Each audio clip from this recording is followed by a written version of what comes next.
السلام عليكم ورحمة الله وبركاته. اللهم صل على محمد وآل محمد. حبايبنا صلوا لنا على النبي قبل لا نبدأ، وحطوا لنا لايك للفيديو حتى تصعد القناة أكثر وأكثر ويصعد فيديونا، حتى يعني أستمر وياكم أكثر وأكثر وأنزل لكم فيديوهات البسيطة إن شاء الله.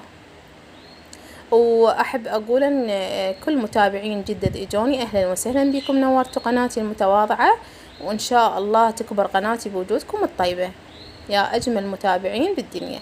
طبعا صراحة يعني متابعيني مثل إخواني، وحبايبي شنو اللي تردوه يخص المحتوى اكتبولي بالتعليقات، وأنا إن شاء الله أنزل لكم إياه أو أشرح لكم عليه بالتفصيل.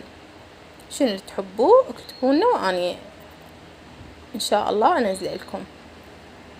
هنا مثل ما تشوفون عندي اللهانة الحمراء، راح أسوي لكم مخلل اللهانة الحمراء. هنا عندي لهانة قطعتها وضروري وخرت القمع الأبيض اللي شفتوني شلون وخرته. وهنا راح أقطعها شرائح جدا رقيقة، حبيت أقطعها قدامكم يعني أحسن تشوفون شلون التقطيع يكون للبنات المبتدئات. وإن شاء الله كلكم يعني إن شاء الله ستات بيوت، وإن شاء الله كلشن طباخات حلوات. هنا مثل ما تشوفون هيك سويته شرائح بهاي الطريقة. هنا عندي كوب خل أبيض، 1 كوب، نص كوب من الليمون الفريش الطازج، يعني عصرناها بإيدنا. وهنا ملعقة كبيرة من الشكر وملعقة كبيرة من الليمون ملح الليمون أو ليمون دوزي.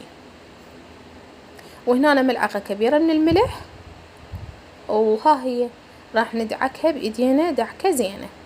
طبعا بنات إذا ما متوفر عندكم الخل الأبيض تقدرون الخل أي خل عندكم متوفر تستخدموه عادي، لا تتقيدون حبايبنا.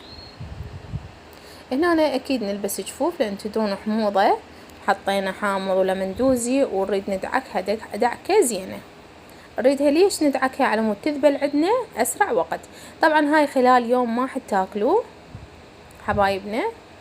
شي نوع مخلل من اللهانة والله العظيم كلش طيبة، يعني اللي ما يحب اللهانة سووها بهاي الطريقة يعني أكيد راح يعجبهم مثل ما تشوفون. طبعا اكو اضافات اختيارية، اكو ناس يضيفون عليها او بعض يعني الشيفات او الشيف يضيفون عليه من هرس مال ثوم او زيت زيتون، هذه اضافات اختيارية. انا بالنسبة الي هيك اخللها وتطلع كلش طيبة، مكونات جدا بسيطة. هنا تحتفظون بها بحافظة زجاجية او بلاستيك ماكو مانع. طبعا انا متوفرة عندي هاي الحافظة، طبعا عندي حافظات زجاجية لكن شوية كبار فخليتها بهاي الحافظة.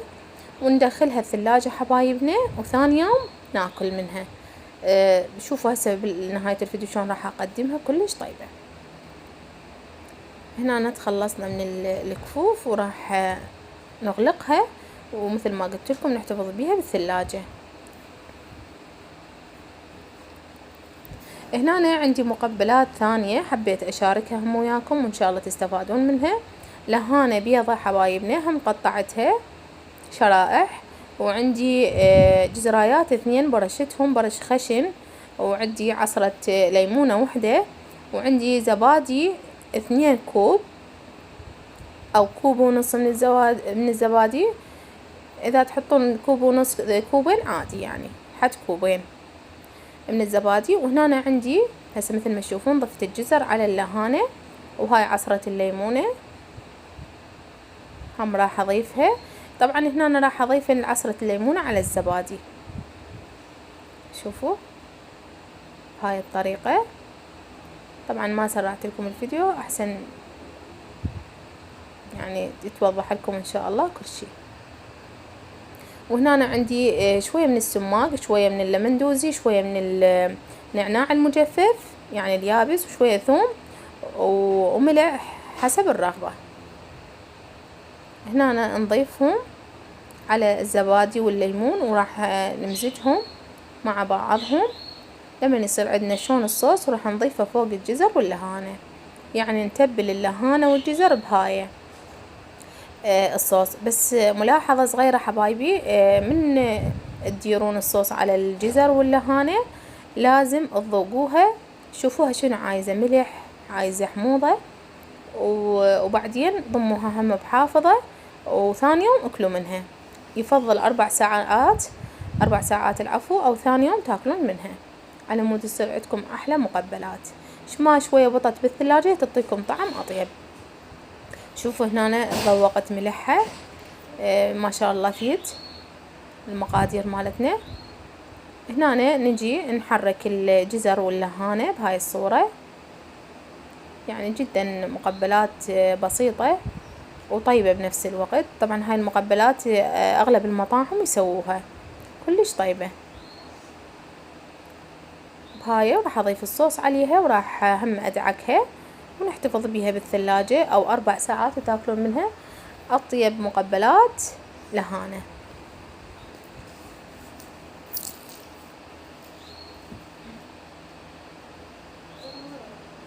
اللي وصل لي ويانا لهنا حبايبنا لا تنسونا باللايك، اهم شي اللايك يحفز القناة، يساعد لنا الفيديو، وتستفاد الناس من عندنا من اكلاتنا البسيطة والمتواضعة. بهاي الطريقة نبدي نحرك بيها، وراح شنو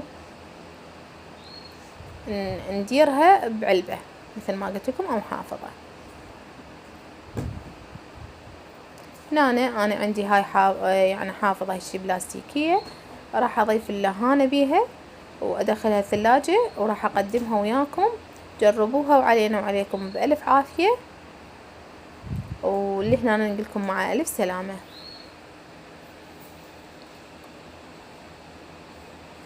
وهنا بنات قبل لا اقولكم مع السلامة، طبعا هنا اللهانة اللي خللناها خلال يوم واحد، شوفوا ما شاء الله. طبعا نصها انوكلت بالعافية على اكلوها، طيب طعمها حامض حلو، صارت تجنن. شوفوا شلون المي مالتها صار احمر، وراح نحط وياها شوية من المقبلات هم اللهانة البيضة. ما شاء الله ما وصف لكم الطعم يجنن. جربوها حبايبنا، مقبلات اللهانة كلش طيبة. ودمتم في امان الله، وان شاء الله اتمنى لكم مشاهدة ممتعة.